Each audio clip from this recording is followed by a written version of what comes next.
Bonjour, j'espère que tout le monde se porte bien. Ce soir, je suis de nouveau avec Luc. Je me permets de te donner la parole. Depuis combien de temps tu fais de l'investissement? J'ai commencé à faire de l'investissement à 23 ans, donc ça fait 15 ans. Quelle est à peu près l'idée du patrimoine immobilier que tu as pu acquérir dans ces années? En gros, 23 ans, j'achète mon premier bien immobilier. L'acquisition, de mémoire, c'était 120 000 euros, 125 000 euros, tout inclus. J'ai gardé ce bien-là, je crois, pendant 3 ans. Entre deux, j'ai fait 2 autres investissements parce que à l'époque, les taux étaient plus élevés qu'aujourd'hui. J'avais ce bien-là que j'ai revendu en faisant une plus-value de 30 000 euros. Donc, j'ai revendu 150 000 euros plus l'amortissement. C'était ma résidence principale, donc j'ai pas payé de plus-value.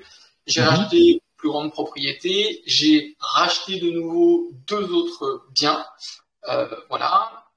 J'ai acheté ensuite un bien qui était dans une petite commune qui s'appelle Saint-André-de-l'Eure. S'il y en a qui veulent chercher, parce que ça a une importance par rapport à la localisation des biens. Tout le monde dit « Ah non, mais j'ai peur d'acheter dans les petites villes ». C'est une ville avec une démographie de 4000 habitants. Rentabilité supérieure à 15%. Pourquoi? Parce qu'en fait, je connaissais bien le secteur. 15% brut? Oui, 15% brut. J'étais en fait à une demi-heure d'une ville de 50 000 habitants et je connaissais bien ce secteur-là. Je me baladais, il y avait une grange, j'ai acheté, il y avait un permis de construire, j'ai rasé, j'ai fait construire 2 maisons dessus. Et donc, évidemment, avant de le faire, je m'étais rapproché des agences immobilières en leur disant, voilà, je cherche un F4, qu'est-ce que vous avez à me proposer? Dans cette ville-là, il y avait 2 agences immobilières et les 2 ont rigolé. Ils ont dit, on va vous mettre sur une attente. Et ce qui fait que moi j'ai construit et j'ai pas eu le temps de finir, c'était déjà loué. Okay. Et voilà. Donc j'ai grandi comme ça progressivement. À 30 ans, du coup, j'avais déjà 7 biens de mémoire. Et puis après, je me suis associé, j'ai fait des SCI où j'ai acheté un immeuble de 7 lots. Donc voilà, ça nous est 14. Immeuble de rapport à Montluçon. Exactement, pour situer d'autres villes que j'ai fait. Et puis après, j'ai acheté un autre petit immeuble de 4 lots, après deux maisons isolées. Donc, voilà. Okay. Mais il n'a pas gardé longtemps, donc on peut considérer que j'ai plutôt eu 19 biens que 20 biens, parce qu'il y en a un, c'était simplement pour faire une achat et une revente. Ça te fait un sacré cash flow après tous les mois quand tu commences à avoir une quantité d'immobilier. J'aime être transparent, donc j'aime être transparent. Aujourd'hui, l'immobilier, je trouve ça extraordinaire. Encore plus en France, pourquoi? Parce que tout le monde, sans exception, peut prétendre à l'investissement immobilier. C'est vraiment quelque chose de dingue, parce que quand on gagne 2 000 euros par mois, on peut rapidement atteindre des cash flows qui vont être de 2, 3, 4 000 euros pendant l'amortissement du prêt.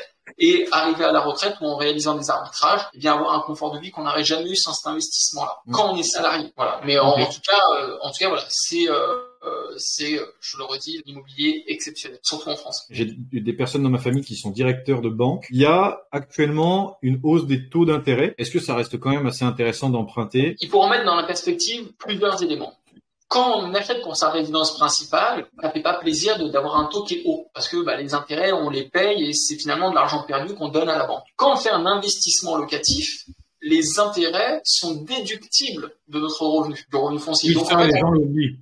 Les gens l'oublient, c'est vrai. Déjà, on ne le paye pas directement. Maintenant, le taux d'intérêt, il propose une réflexion qui est gênante à 2 niveaux. Le premier niveau, c'est que si vous avez un taux d'endettement qui est déjà limite, plus vous allez avoir un taux d'intérêt qui est haut, plus votre mensualité va être importante. Si vous empruntez 200 000 euros à 1%, ou si vous empruntez 200 000 euros à 2%, c'est pas la même chose sur votre mensualité. Donc, forcément, le taux d'endettement va grimper, le reste à vivre va diminuer, et donc, ça va abîmer votre capacité à emprunter. Et ce n'est pas le seul problème, parce que à la rigueur, le taux, on pourrait le négocier. Il y a une autre difficulté qui apparaît maintenant depuis quelques mois, c'est le taux d'usure. Ce qui se produit, c'est que il y a la Banque de France qui a fixé pour protéger à l'origine les investisseurs, donc les particuliers, avec un taux d'usure. Et c'est pour pas que les banques vous sortent, quand vous allez les voir pour emprunter, un taux à 5%, alors que c'est pas ce qui se pratique sur le marché. La problématique est que entre l'effet ciseau, donc les taux qui remontent, et le taux d'usure qui est resté bas, il y a une marge de manœuvre où rapidement les particuliers peuvent passer le taux d'usure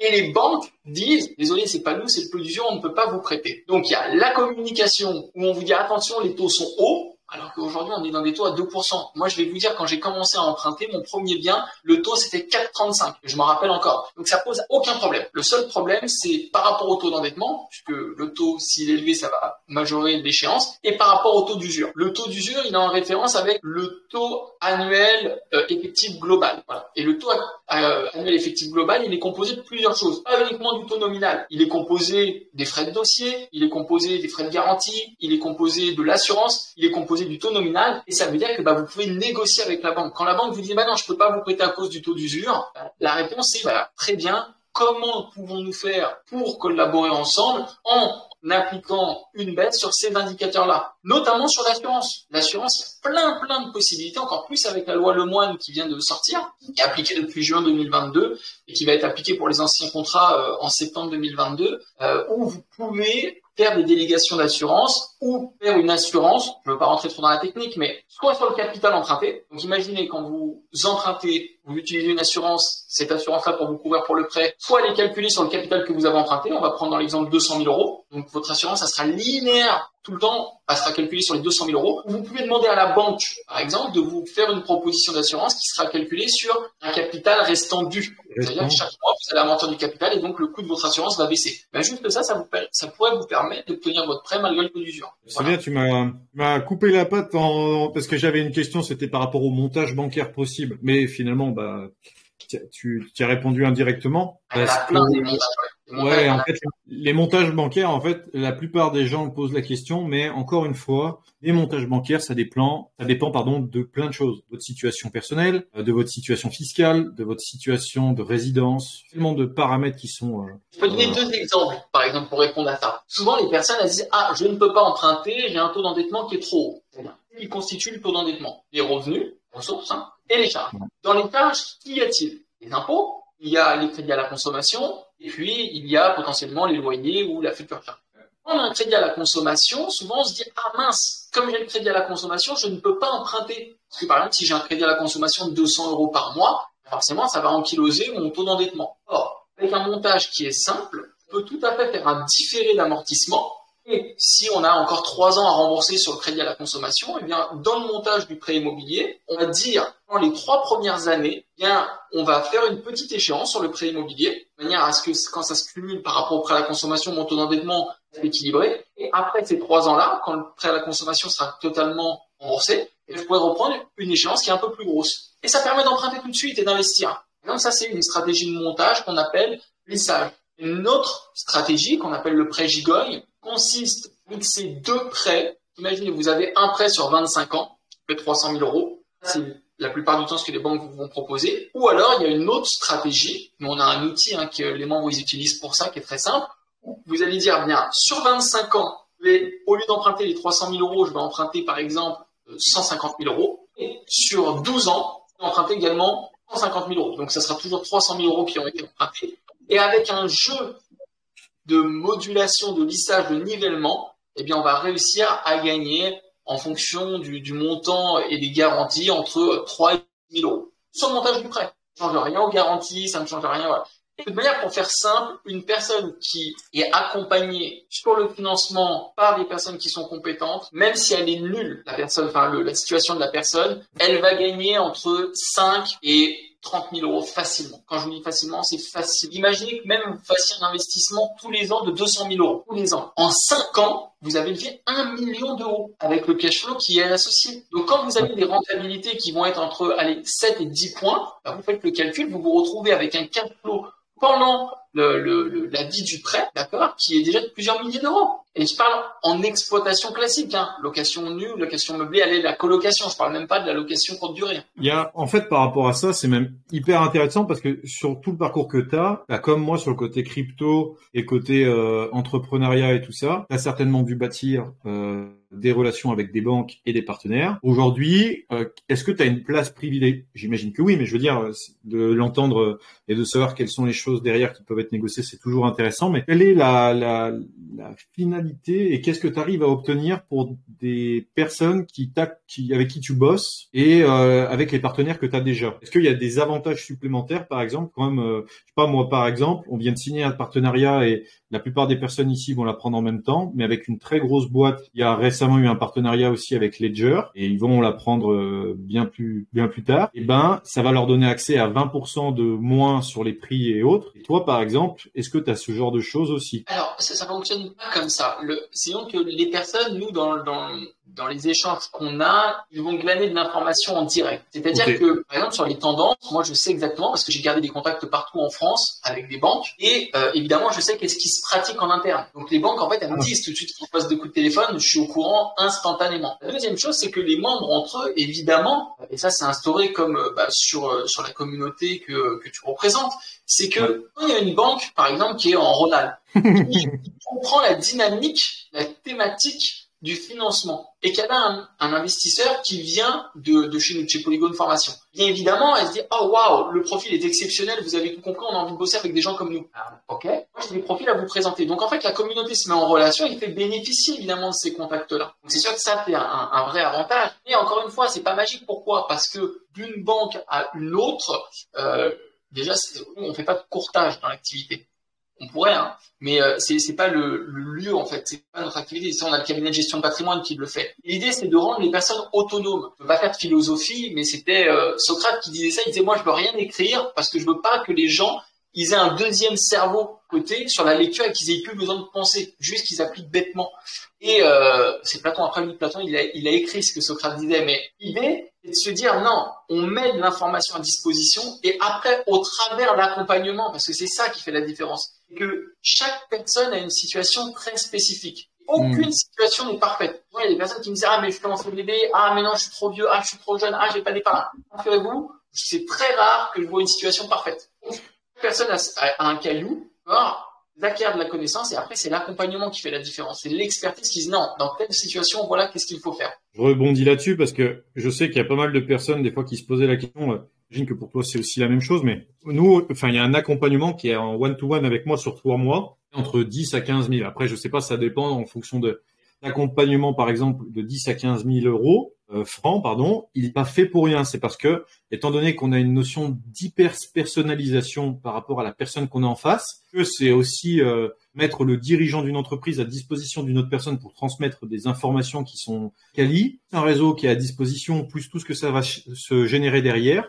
Ben c'est comme quand vous prenez un dîner avec Warren Buffett qui coûte 1,5 million. Vous savez très bien que derrière, tu auras des retombées sur le court, le moyen et le long terme. Des fois, ça peut paraître assez cher, mais quand une solution est hyper personnalisée, pour la valeur, on s'en rend pas forcément compte tout de suite. Et ça peut donner lieu à des choses qui sont absolument dingues et qui peuvent être un tremplin pour la suite d'une évolution. Et c'est exactement la même chose en immobilier. Par exemple, vous avez essayé déjà plein de banques et que vous tombez face à des banques à chaque fois qui vous refusent un dossier. Du jour au lendemain, on vous présente Luc qui a, je sais pas, financement illimité. C'est ça, hein. Financement pro, ouais.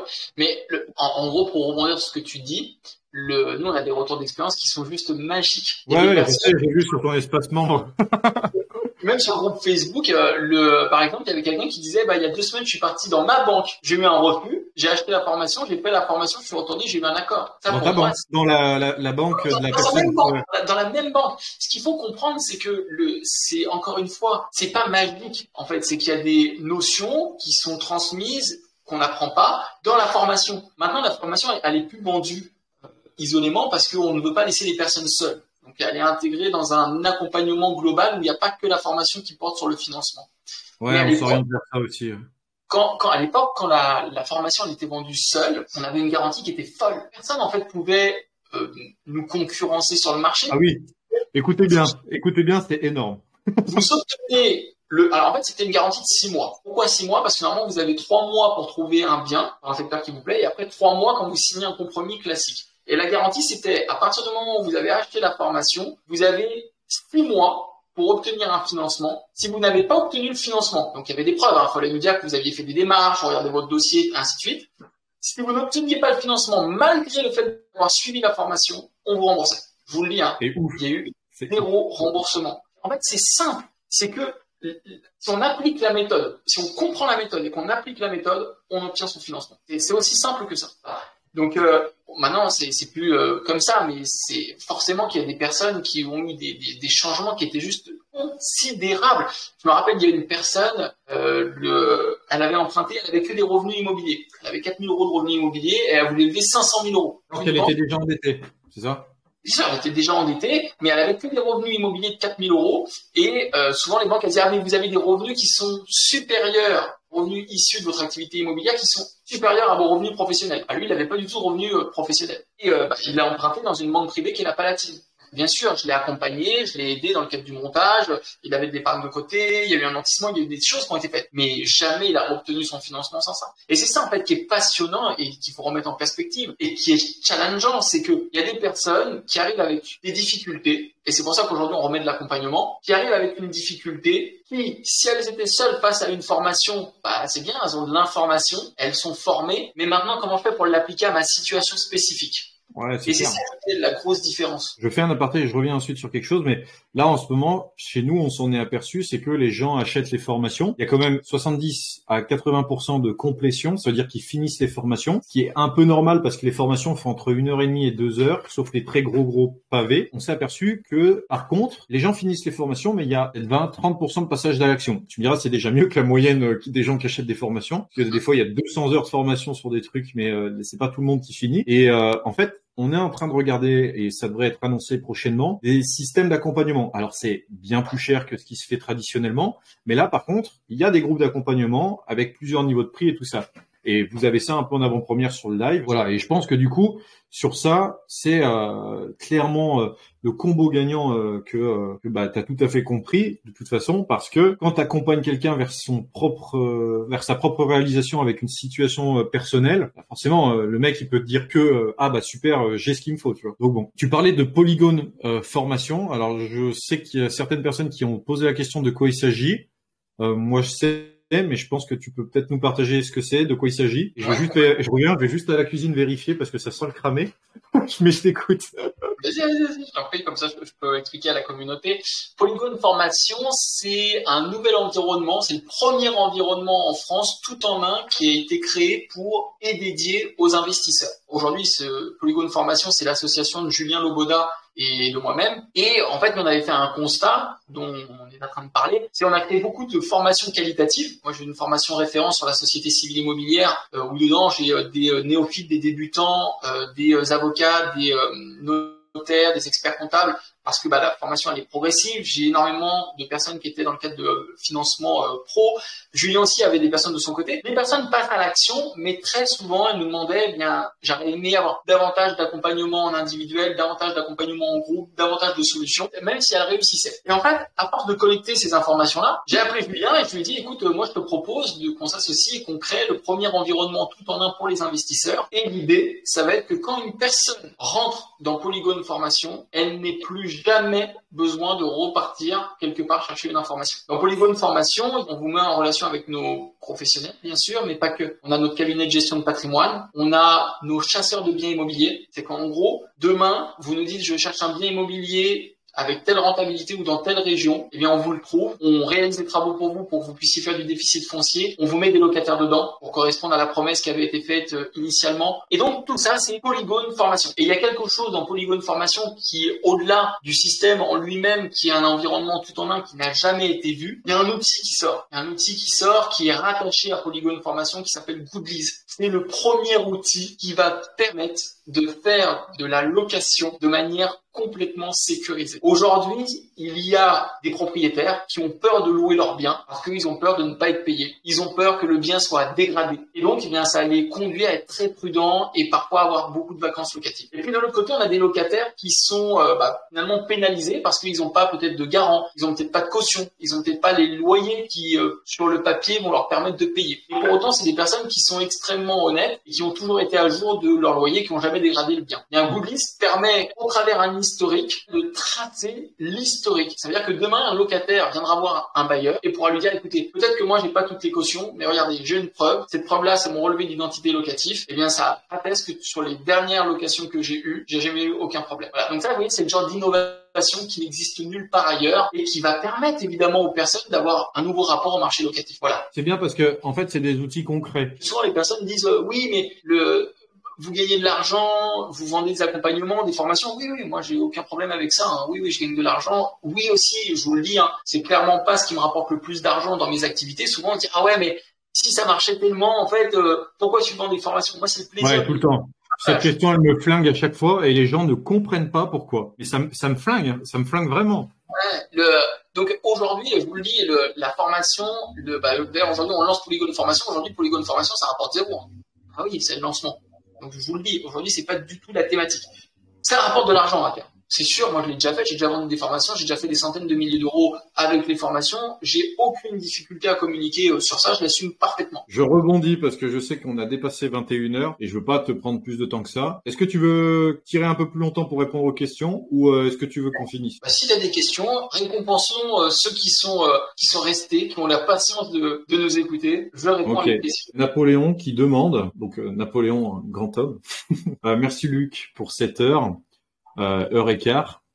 Est-ce que le fait d'avoir des parts dans une SCI, même très minoritaire, impacte le taux d'endettement à titre personnel pour un futur achat de résidence principale, voire locative? Merci pour ton tour. Waouh, Napoléon, c'est une question extrêmement pertinente. Je vais y répondre parce que c'est très intéressant. Quand vous constituez une SCI, donc c'est une société civile immobilière, il y a des parts sociales. C'est des parts de société finalement, les parts sociales. Normalement, quand vous avez des parts sociales dans une structure, notamment dans une SCI, vous êtes engagé de manière illimitée sur votre patrimoine. Ça veut dire quoi? Ça veut dire que si la SCI fait faillite, eh bien on peut venir se servir à la hauteur de vos parts sur votre patrimoine. Ça veut dire que c'est dangereux. Ça, c'est la première chose. La deuxième chose, c'est que les banques, pour se couvrir, vont prendre... Alors déjà, ce que je viens de vous dire, c'est que ça, c'est empirique. Mais on peut, avec la rédaction des statuts, donc les statuts, c'est les règles qui vont conditionner le fonctionnement de la SCI. C'est qu'entre associés, on signe des statuts. En gros, on se dit, on se met d'accord sur ce fonctionnement-là. Ouais. Le risque peut être, malgré le fait, imaginez, Major et moi, on a chacun 50% des parts, et on pourrait tout à fait dire dans les statuts, Major, lui, même s'il a 50% des parts, il va assumer 80% du risque. C'est possible. Voilà, je sais pas s'il acceptera, mais on peut essayer une rédaction comme ça. Donc, en fait, on se met d'accord sur les règles du jeu. Les banques, de toute manière, pour se protéger, quand il y a un emprunt qui est fait, elles se disent, c'est bien beau votre règlement, c'est bien beau vos statuts. Et nous, ce qu'on va faire, c'est qu'on va faire une caution solidaire. C'est-à-dire que même si la SCI avait un problème financier, normalement, la banque, elle doit d'abord aller se retourner contre la SCI. La banque, pour se protéger de ça, elle va prendre en caution solidaire les associés. Et donc, en gros, qu'est-ce que ça dit, la caution solidaire? Ça se dit, même si c'est la SCI qui nous doit de l'argent, s'il y a un problème de paiement, nous, on a le droit de venir vous chercher directement pour vous rembourser. Même si la SCI pourrait rembourser. Et donc, pour répondre à la question de Napoléon, c'est extrêmement intéressant parce que souvent, les parts minoritaires, c'est quand on est enfant. Il y a des parents qui ont constitué ça, ils ont voulu mettre les parts dedans, peut-être que Napoléon pourra nous dire si c'est son cas, mais on se retrouve avec des parts minoritaires. Alors, il faudrait voir la taille des parts, parce que parfois, les banques, quand c'est minoritaire, exonèrent l'associé minoritaire de la caution solidaire, et dans les statuts, si c'est vraiment un associé qui est minoritaire, quand j'entends minoritaire, c'est moins de 5% des parts, eh bien, on peut l'exclure également de la responsabilité dans le cadre des statuts de la SCI. Ça ne remet pas en cause ce qu'on appelle les clauses léonines. Donc, pour répondre à la question de Napoléon, qui était celle-là, c'est est-ce que quand j'ai des parts sociales, même minoritaires dans une SCI, ça va impacter mon taux d'endettement? Eh bien, la réponse est oui et non. Pourquoi? Parce que si je suis caution solidaire, la réponse est oui. Si, en revanche, je ne suis pas caution solidaire, la réponse est non. Okay. Voilà, Napoléon, j'espère t'avoir aidé un peu dans ta... T'as une acclamation. Merci pour l'astuce. Non, c'est très très bien. Ok, écoutez, je pense qu'on a suffisamment échangé là-dessus. Merci, Major, de m'avoir invité. Merci à toi d'être venu. Et puis, je pense que tout le monde a pris beaucoup de plaisir à venir. N'hésitez pas à nous signaler si ça a été le cas. Allez, bonne soirée à tous. Bye. Bonne soirée à tous. Merci à tous d'avoir participé. Luc, je te fais une bise et puis à plus. Vous l'avez vu avec Luc Tillier, l'immobilier peut être extrêmement profitable et rentable sur le long terme, mais il y a quelque chose d'autre que vous pouvez mettre au cœur de votre développement, c'est votre santé. Pour cela, j'ai interviewé un autre expert dans le domaine, il s'appelle Ashzod et il va nous livrer les secrets de la musculation et de la nutrition. C'était dans cet épisode.